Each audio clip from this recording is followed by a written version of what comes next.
سامعین و ناظرین، السلام علیکم ورحمۃ اللہ وبرکاتہ۔ ہمیں امید ہے کہ آپ خیریت سے ہوں گے۔ آئیے میں قرآن مجید کے فضائل کا ایک واقعہ سناتا ہوں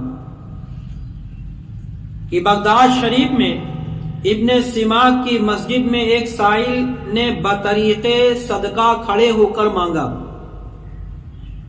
1 درہم مانگا۔ شیخ ابن سماک نے کہا، تو قرآن کی کوئی سورت اچھی طرح جانتا ہے، پڑھنا جانتا ہے؟ سائل نے کہا، مانگنے والے نے کہا، سورہ فاتحہ۔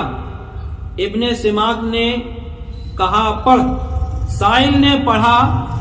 ابن سماک نے کہا، اس کا ثواب میرے ہاتھ بیچ دے۔ سائل نے کہا، کتنے کو خریدتا ہے؟ ابن سماک نے کہا، بعوض کل زمینوں کے، کل کپڑوں اور کل دیناروں کے جن کا میں مالک ہوں۔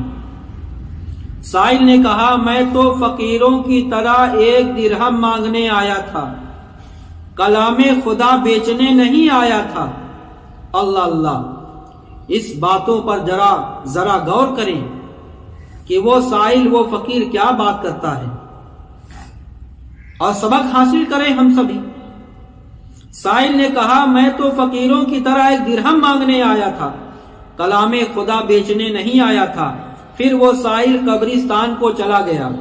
جس وقت وہ قبرستان میں پڑھ رہا تھا، قبرستان میں پھر رہا تھا، چل رہا تھا، اولے پڑنے لگے۔ وہ قبرستان کے کسی کوٹھری میں گھس گیا۔ وہاں ایک سوار سے ملاقات ہو گئی جس کے کپڑے سبز یعنی ہرے کپڑے تھے، جس کی زین پر 1000 درہم کی ایک تھیلی تھی۔ سوار نے سائل سے کہا، تو نے ہی فاتحہ کے ثواب کو بیچنے سے انکار کیا تھا؟ کہا، ہاں۔ سوار نے سائل سے کہا، یہ تھیلی لے لے، اس میں 10,000 درہم ہیں، ہر درہم کے عوض قل هو اللہ احد لکھی ہوئی ہے۔ 1 درہم کی ایک طرف قل هو اللہ احد لکھا ہے، دوسری طرف سورہ فاتحہ۔ کہا، یہ درہم خرچ کر، جس وقت یہ درہم خرچ ہو جائے گا ہم اسی قدر تمہیں اور دیں گے۔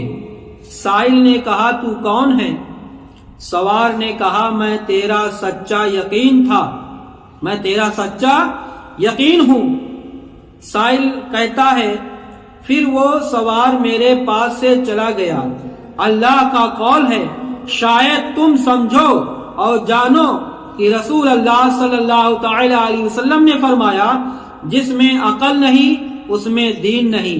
لوگوں نے کہا، یا رسول اللہ، کیا مجنون جنتی نہیں ہے؟